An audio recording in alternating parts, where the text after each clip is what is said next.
اعوذ باللہ من الشیطان الرجیم بسم اللہ الرحمن الرحیم اللہ لا الہ الا هو الحی القیوم لا تأخذه سنة ولا نوم له ما في السماوات وما في الأرض من ذا الذي يشفع عنده إلا بإذنه يعلم ما بين أيديهم وما خلفهم ولا يحيطون بشيء من علمه إلا بما شاء وسع كرسيه السماوات والأرض ولا يؤوده حفظهما وهو العلي العظيم۔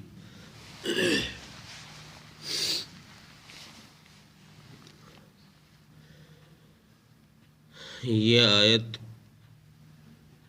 بہت جامع آیت ہے جس کے اندر اللہ تبارک و تعالیٰ کی وحدانیت کو، اس کے ایک ہونے کو اور اس کی صفات کو کہ وہ سب کو تھامنے والا ہے، سب کو چلانے والا ہے، سب کچھ جاننے والا ہے، گویا کہ اللہ تبارک و تعالیٰ کی صفات کاملہ ان کا یہاں ذکر فرمایا، اور یہ آیت قرآن کریم کی عظیم ترین آیت ہے۔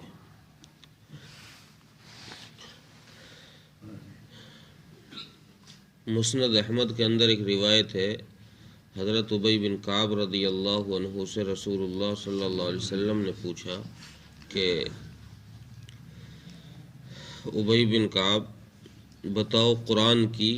عظیم ترین آیت کون سی؟ انہوں نے، صحابی نے کہا کہ اللہ اور اس کے رسول بہتر جانتے ہیں۔ آپ صلی اللہ علیہ وسلم نے کئی دفعہ اس سے سوال کیا تو حضرت ابی بن کعب رضی اللہ عنہ نے فرمایا کہ یا رسول اللہ آیت الکرسی۔ تو آپ صلی اللہ علیہ وسلم خوش ہوئے اور آپ نے ابی بن کعب رضی اللہ عنہ کو دعا دی اور فرمایا ابو المنذر، اللہ تجھے تیرا علم مبارک کرے۔ ابو المنذر یہ ان کی کنیت ہے، ابو المنذر، اللہ تمہیں تمہارا علم مبارک کرے۔ اسی طریقے سے اور کئی روایات کے اندر اس کی فضیلتیں وارد ہوئی ہیں، اور ایک روایت میں ہے کہ حضرت ابی بن کعب رضی اللہ عنہ فرماتے ہیں کہ میرے گھر میں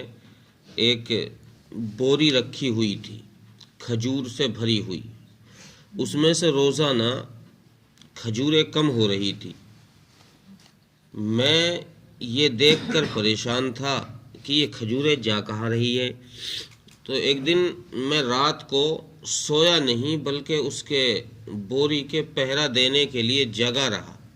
کہ میں دیکھوں کہ اس میں سے کھجوریں غائب کہاں ہوتی ہے، کون لے کر جاتا ہے۔ تو حضرت ابی بن کعب رضی اللہ عنہ فرماتے ہیں کہ میں جب رات کو جاگا رہا تو میں نے دیکھا کہ ایک انسان کے قد جتنا ایک شخص ہے، اور اس کے ہاتھ پیر جو ہے وہ کتوں کے جیسے ہیں اور ان پر بال ہیں، اور وہ آیا، اس نے میری بوری میں سے کھجوریں چوری کرنی شروع کی۔ میں نے اس کو پکڑ لیا اور میں نے اس سے کہا تو کون ہے؟ تو انسان تو نہیں معلوم ہوتا، چونکہ تیری شکل انسانوں کی سی ہے لیکن ہاتھ پیر تیرے کتوں کیسے ہیں، پیروں پہ بال ہیں، ہاتھوں پہ بال ہیں، کیا تو شیطان ہے، جنات ہے؟ اس نے کہا ہاں میں جنات ہوں، میں شیاطین میں سے ہوں۔ تو حضرت ابی بن کعب رضی اللہ عنہ فرمایا کہ پھر تیری ہمت کیسے ہوئی میرے گھر میں چوری کرنے کی؟ تو اس نے کہا کہ مجھے کچھ حاجت تھی، اور ہمارے یہاں ایک بوڑھا جن ہے، اس کے چھوٹے بچے ہیں، میں ان کے لیے چوری کر کے لے جا رہا تھا۔ تو اس جن نے جب یہ جواب دیا تو حضرت ابی بن کعب رضی اللہ عنہ فرمایا کہ پھر اس میں چوری کرنے کی کیا ضرورت ہے؟ اس میں چوری کرنے کی ضرورت کیا ہے؟ کسی سے انسانی شکل میں آ کر مانگ لو، سوال کر لو۔ تو اس نے کہا کہ جی میں آئندہ نہیں آؤں گا، آپ مجھے چھوڑ دیں۔ اس نے کہا، حضرت ابی بن کعب رضی اللہ عنہ فرمایا کہ میں ایسے کیسے چھوڑ دوں تجھے؟ انہوں نے کہا کہ میں آپ کو ایک آیت بتاتا ہوں، آپ اس کے عوض میں مجھے چھوڑ دیجئے۔ اس نے کہا کہ قرآن کریم کی ایک آیت ہے آیت الکرسی، آپ اسے جس گھر میں پڑھیں گے وہاں شیطان داخل نہیں ہوگا، آپ اسے پڑھ کے پھونک دیا کریں اور آپ کے گھر میں شیطان داخل نہیں ہوگا۔ چنانچہ حضرت ابی بن کعب نے ان کو چھوڑ دیا، یہ چلے گئے، اور صبح کو رسول اللہ صلی اللہ علیہ وسلم کو یہ واقعہ جا کر بتایا کہ یا رسول اللہ اس طرح ایک شیطان آیا تھا اور وہ یہ بتا کے گیا۔ اس نے کہا، اللہ کے نبی صلی اللہ علیہ وسلم نے ارشاد فرمایا کہ ابی بن کعب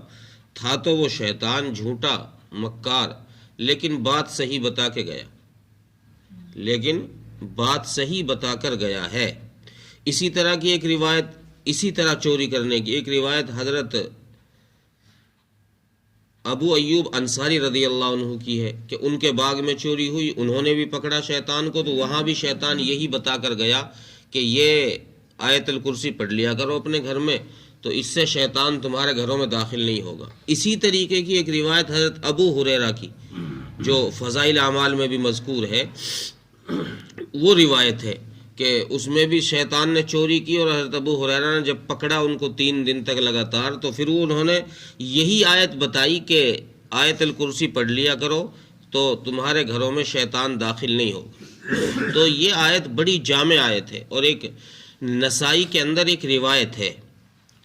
جس میں رسول اللہ صلی اللہ علیہ وسلم ارشاد فرماتے کہ جو شخص ہر فرض نماز کے بعد آیت الکرسی پڑھا کرے، آیت الکرسی پڑھنے کا اہتمام کرے، اسے جنت میں جانے سے سوائے اس کے موت کے کوئی چیز نہیں روکے ہوئے، جنت میں جانے سے سوائے اس کی موت کے کوئی چیز اس کو نہیں روکے ہوئے ہے۔ یعنی جنت کی نعمتوں سے آرام پانے کے لیے، جنتی کی نعمتوں سے لطف اٹھانے کے لیے صرف اس کی موت نے اس کو روک رکھا ہے، باقی جیسے ہی اس کی موت آئی جنت کی نعمتیں اور جنت کی راحتیں اس کے لیے شروع ہو جائیں گی۔ اتنے ہی اس کو دقت ہو رہی ہے، اتنے اس کی موت نہیں آ رہی ہے۔ جو دنیا کی پریشانیاں ہیں یہ اتنے ہی ہیں، اتنے اس کی موت واقع نہیں ہو رہی ہے۔ جیسے ہی موت واقع ہوئی تو اس کی راحت اور جنت کے مزے اس کے شروع ہو جائیں گے۔ اس آیت کے اندر اللہ تبارک و تعالیٰ نے جو اپنی صفات بیان کی ہے وہ یہ فرمایا کہ میری ذات وہ ہے، میری ذات وہ ہے کہ جو عبادت کے لائق ہے، اور عبادت کے لائق کیوں ہے؟ میری صفت یہ ہے کہ میں زندہ ہوں۔ حی کا ترجمہ لا زوال کا تفسیر مظہری نے کئی ترجمے ذکر کیے، تفسیر مظہری نے کہ کسی نے ہمیشہ قائم رہنے والے کا ترجمہ کیا ہے، کسی نے سب کو تھامنے والے کا ترجمہ کیا ہے، لیکن امام تفسیر مظہری فرماتے ہیں کہ میری رائے یہ ہے کہ سارے ترجموں کا نچوڑ یہ ہے کہ اس کا ترجمہ یہ کیا جائے حی کا کہ وہ ہمیشہ سے ہے، لا زوال ہے، اس کو کوئی زوال نہیں ہے، وہ جیسا ہے اسی شان پر ہے، کمی بیشی اس کی شان میں نہیں ہے کہ پہلے زیادہ طاقت والا تھا اب کم ہو گیا، یا پہلے طاقت کم تھی اب زیادہ ہو گئی ہے، سنکھیا زیادہ بڑھ گئی ہے۔ اللہ کی ذات میں یہ چیز نہیں ہے۔ تو اللہ حی ہے اور قیوم ہے، ساری چیزوں کو ساتھ لے کے چلنے والا ہے، ہر چیز کو وہ برابر لے کر چل رہا ہے، یہ نہیں کہ کوئی چیز اس کی قبضہ قدرت سے باہر جا رہی ہو۔ اور جب یہ چیز ذہن میں آتی ہے کہ اتنی بڑی کائنات کو وہ سب کو ایک ساتھ لے کے چل رہا ہے، سب کو سنبھال رہا ہے، زمین کا نظام بھی سنبھال رہا ہے، زمین سے نیچے کا نظام بھی سنبھال رہا ہے، سمندروں کا نظام بھی سنبھال رہا ہے، اور 18,000 مخلوقات کا نظام سنبھال رہا ہے، تو پھر ظاہر سی بات ہے جب انسان کام کرتا ہے تو اس کو تھکان تو ہوتی ہے، جب تھکان ہوگی تو پھر اسے آرام بھی چاہیے گا۔ اس لیے سوال ذہن میں آ سکتا تھا کہ یار جب اتنا بڑا اللہ ہے، اتنا بڑا اس کا کام ہے، تو پھر ظاہر سی بات ہے اس کو تھوڑی بہت دیر کے لیے آرام تو چاہیے گا۔ اللہ تبارک و تعالیٰ نے اس کا انکار کیا، اس سوال کا پہلے ہی جواب دیا اور فرمایا لا تأخذہ سنۃ ولا نوم، اس کو نہ اونگ آتی ہے اور نہ نیند آتی ہے۔ اتنے کام کے باوجود، اتنے کام کرنے کے باوجود نہ تو وہ سوتا ہے اور نہ ہی اس کو اونگ آ سکتی ہے، اور آسمان و زمین سب اس کے قبضہ قدرت میں ہے، سب پر اس کی نظر ہے، سب اس کے احاطے میں ہے۔ اور آگے فرمایا کہ پھر جب اللہ تبارک و تعالیٰ کے یہاں ساری انسانیت جمع ہوگی میدان حشر میں، تو فرما رہے ہیں کہ اس کے یہاں کسی کی ہمت نہیں ہوگی کہ اس کے یہاں کوئی کسی کی سفارش کر لے، الا باذنی، ہاں اگر اللہ تبارک و تعالیٰ ہی کسی کو اجازت دے دے کہ بھئی چل تجھے اجازت ہے، تو کسی کی سفارش کر سکتا ہے، تو اس کی تو مجال ہے کہ وہ کہہ لے کہ اللہ اس کو بخش دے، ورنہ بغیر اللہ کی اجازت کے کوئی کسی کی سفارش نہیں کر سکے گا۔ رسول اللہ صلی اللہ علیہ وسلم نے حدیث میں فرمایا کہ قیامت کے دن سب سے پہلی شفاعت کرنے والا میں ہی ہوں گا۔ جب اللہ سوال کرنے پر آئیں گے، جب اللہ جلال میں ہوں گے، تو پھر میں سب انسان، انبیاء اولین والآخرین سب جمع ہوں گے اور سب کے سر نیچے کو ہوں گے، کوئی ہمت نہیں کر سکے گا اللہ کے سامنے سر اٹھا کے سفارش کرنے کی۔ تو اس وقت میں اللہ تبارک و تعالیٰ سے سفارش کروں گا اور عرض کروں گا کہ اللہ اب حساب و کتاب کو شروع کر دیجیے۔ اور آگے اللہ تبارک و تعالیٰ فرما رہے ہیں کہ اللہ کے علم میں وہ ساری چیزیں ہیں جو آسمان و زمین میں تمہیں دکھائی دے رہی ہیں، جو تمہارے سامنے ہیں وہ بھی اللہ کو دکھ رہی ہیں، اللہ کے علم میں وہ بھی ہیں، اور جو تم سے غائب ہیں، غائب جو چیزیں ہیں وہ بھی اللہ تبارک و تعالیٰ کے علم میں ہے۔ ایسا نہیں ہے کہ جو ہمیں چیزیں دکھ رہی ہوں وہی اللہ کے علم میں، باقی کا علم اللہ کو نہیں ہے، نہیں، جو چیزیں دکھائی دے رہی ہیں وہ بھی، جو نہیں دے رہی وہ سب بھی اللہ تبارک و تعالیٰ سب کو جاننے والا ہے، سب اس کے علم میں ہے۔ اور اس کے علم میں سے جتنی چیزیں اس کے علم میں ہیں، کوئی شخص اس کے علم میں سے کچھ بھی نہیں جان سکتا مگر یہ کہ وہ کسی کو کچھ جنا دے۔ کسی کو اگر اللہ کسی چیز کا علم عطا کر دے تو انسان وہی جان سکتا ہے جتنا علم اللہ نے اسے دیا ہے، اس کے علاوہ انسان کچھ نہیں جان سکتا۔ اور آگے فرما رہے ہیں کہ اس کی کرسی جو ہے اتنی بڑی ہے، وسع کرسیہ السماوات والارض، کہ آسمان و زمین کو وہ احاطے میں لیے ہوئے ہے، گھیرے ہوئے ہے، آسمان و زمین کے اندر ہے۔ غالباً نسائی کی ایک روایت کے اندر ہے کہ اللہ کی کرسی اتنی بڑی ہے کہ یہ زمین و آسمان اس کرسی میں اگر ڈالے جائیں اکٹھے کر کے، تو ایسے نظر آئیں گے جیسے بہت بڑے جنگل کے اندر ایک اپنے انگلی کی انگوٹھی، جو انگلیوں میں پہنی جاتی ہے، انگلی کا چھلا، ایک چھلا جیسے جنگل میں ڈال دیا جائے کسی میدان میں تو اس کا وجود جیسے دکھائی دے گا، اتنی اللہ کی کرسی میں یہ زمین و آسمان کا وجود دکھائی دے گا۔ اور پھر آگے اس روایت میں فرماتے ہیں کہ پھر اللہ کا عرش اتنا بڑا ہے کہ اس عرش کو اتنی وسعت حاصل ہے کہ یہ کرسی جس میں آسمان و زمین کی حیثیت یہ تھی کہ وہ انگوٹھی کے برابر دکھائی دے رہی تھی، وہ عرش اتنا بڑا ہے کہ یہ کرسی اس عرش کے مقابلے میں ایسے دکھائی دے گی جیسے انگوٹھی دکھائی دیتی ہے۔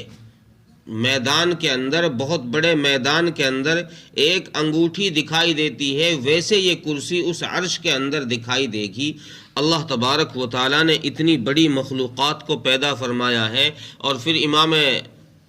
تفسیر مظہری لکھتے ہیں کہ اس عرش کو 4 فرشتوں نے اٹھایا ہوا ہے، اور ان فرشتوں کے پیر نیچے تحت الثری میں زمین کے نیچے، ساتوں زمینوں کے نیچے ایک پتھر پر رکھے ہوئے ہیں، اور وہ فرشتے اس عرش کو تھامے ہوئے ہیں۔ اللہ تبارک و تعالیٰ نے عجیب طرح کی مخلوقات کو پیدا فرما رکھا ہے، اور سب کا نظام پھر اللہ تبارک و تعالیٰ صحیح چلا رہے ہیں، اور پھر اس نظام کو صحیح چلانے کے باوجود اللہ تبارک و تعالیٰ کو یہ بات ذرا بھی گراں محسوس نہیں ہوتی، ذرا بھی بوجھ نہیں لگتا کہ یار اتنا بڑا نظام میں کیسے سنبھالوں گا۔ انسان کے اوپر کوئی نظام آ جائے نا، کہ ذمہ داری آ جائے کہ بھئی تجھے اس محلے کی ذمہ داری ہے، تجھے یہ کام کرنا ہے، یہ سنبھالنا ہے، تو انسان پریشان ہو جاتا ہے کہ یار میں اتنا بڑا نظام کیسے سنبھالوں گا۔ اللہ تبارک و تعالیٰ فرمانے کہ یہ اتنی بڑی کائنات، آسمان و زمین اور اس میں تمام مخلوقات، ان سب کو سنبھالنے میں مجھے ذرا بھی دشواری نہیں ہے، ذرا بھی پریشانی نہیں ہے۔ اور کیوں نہیں ہے؟ اس لیے کہ میری شان بڑی عظمت والی، میں عالی شان ہوں، میری شان بڑی عظمت والی۔ ترجمہ دیکھیں، اللہ لا الہ الا هو الحی القیوم، اللہ وہ ہے کہ اس کے سوا کوئی معبود نہیں، وہ ہمیشہ سے ہے اور ہمیشہ رہے گا، القیوم اور سب کو تھامے ہوئے ہے، لا تاخذہ سنۃ ولا نوم، نہ اس کو اونگ آتی ہے اور نہ اس کو نیند آتی ہے، لہو ما فی السماوات و ما فی الارض، اور اسی کے لیے ہے جو کچھ آسمان و زمین میں ہے۔ من ذا الذی یشفع عندہ الا باذنہ، اور اس کے پاس میں کوئی شخص سفارش کی کوئی جرأت نہیں کرے گا مگر یہ کہ اس کے حکم سے، یعلم ما بین ایدیہم وما خلفہم، اور وہ جانتا ہے ان ساری چیزوں کو جو چھپی ہوئی ہے، جو ظاہر ہے، ولا یحیطون بشیء من علمہ الا بما شاء، اور اس کے علم میں سے کسی چیز کا علم تمہارے احاطے میں نہیں ہے مگر یہ کہ جتنا وہ چاہے اتنا ہی علم تم جان سکتے ہو۔ وسع کرسیہ السماوات والارض، اور اس کی کرسی آسمان و زمین کو گھیرے ہوئے ہے، ولا یؤودہ حفظہما، اور ان کے نظام کو چلانا، ان کی حفاظت کرنا اس کے لیے کوئی مشکل کام نہیں ہے۔ وہو العلی العظیم، وہ عالی شان اور بڑی عظمت والا ہے۔ اللہ تعالیٰ عمل